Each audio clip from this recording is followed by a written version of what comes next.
Welcome to another video. We're here down in south of France, not far from the Pyrenees, and we've got Louis de Keyser from Belgium out here in France building this beautiful tiny house behind him. And he's just going to give us a quick overview of the house and a bit backstory about who he is. So I'll let you take it away. So yeah, like Joe said, I'm Louis de Keyser. I was born and raised in Belgium, but I'm in love with the United States. Doesn't matter. We're here in the Pyrenees in southern France, building this 24 by 8.4 feet house, which is about 8 meters by 2.5. And let me just give you a quick tour of what we've done here in the last 2 weeks. So we enter this house from the side. We have two entrances, one in the front, one in the back. And when we enter this door, we go into the living room. And when we enter the second door, you go into the kitchen and also the sleeping area in the back. But let me show you inside how that works. So as you can tell, the inside is not finished yet. But where Joe is standing right now, that's the living room area, which we'll show you later. And here under this window, we'll have the kitchen. So it's a 2.5 meter kitchen, not bad. And on this side, the biggest wall we have will be a huge staircase that goes up to the two lofts that we have here. And that will, accommodate storage and all those things. And when you follow me to the back, here we'll have a small bathroom with a shower, 80 by 80 centimeters, and a toilet and a sink. And then here, all the way in the back, we'll have a sleeping area. So we'll build a wall right here, and it's just a one-person bedroom, basically. So the way to construct this house is we used 2 by 8 for flooring. So we build a frame out of 2 by 8s. We put insulation in it. Underneath the trailer, we put OSB and a house wrap. And on the top of the trailer, of the frame, we also used OSB, but a thicker one because it's the subfloor of the house. Then we constructed the walls with 2 by 4s, which in France are really hard to get, but it's possible.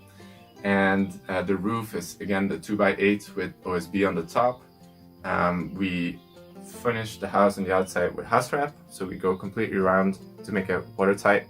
And then we put the bardage, like they call it here, the siding on the outside, which we're doing right now. On the roof, we used EPDM, which is some kind of rubber, but it's a one-sheet material that you just glue down, and it's watertight, and it will never, nothing will leak.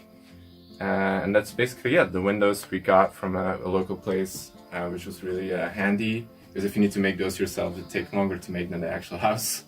And on the inside, we just put pine boarding, and that's actually up next. So I just want to give you a quick overview of the tools we used, the basics that you will really need. We start with the chop saw. It's really important, especially for the framing. It goes quick and easy. You can get different models, but this one's really nice because it slides forward, so you can cut wider materials. So this is the circular saw. You will definitely need that. This specific model is a battery-powered circular saw, which makes things really easy because you can use it everywhere. And it's also a track saw, so you can use different types of tracks like this one to cut straight and faster. The jigsaw, you'll need it just in a few spots to fix mistakes, basically. And we have a router. This is a really small router, and it's to chamfer edges. So it's really nice for the siding. We'll show you where we use that.